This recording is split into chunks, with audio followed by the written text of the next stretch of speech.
आपल्या न्यायासाठी व हक्कासाठी लढणारा एकमेव news channel top Solapur. News चॅनलला लाईक करा, शेअर करा, सबस्क्राईब करा।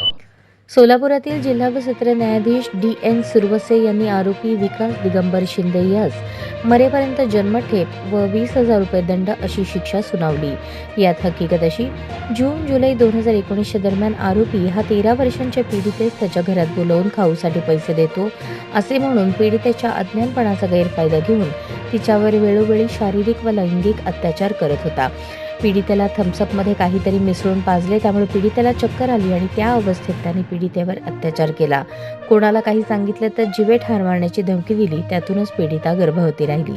ही बाब पीडितेच्या आईच्या लक्षात आल्यानंतर तिने पीडितेला त्याबाबत विचारणा केली असता पीडितेने आरोपीने तिच्यासोबत खाऊचे आमिष दाखवून आणि काहीतरी प्यायला देऊन शारीरिक लैंगिक अत्याचार केल्याचे सांगितले। पीडितेच्या आईने दाखल केलेल्या फिर्यादीचा तपास होऊन न्यायालयात आरोपीविरुद्ध दोषारोपपत्र दाखल झाले। प्रस्तुत प्रकरणात चौकशी दरम्यान सरकार पक्षाकडून एकूण 7 साक्षीदार तपासण्यात आले। यामध्ये पीडिता, फिर्यादी, डॉक्टर यांची साक्ष महत्त्वाची ठरली।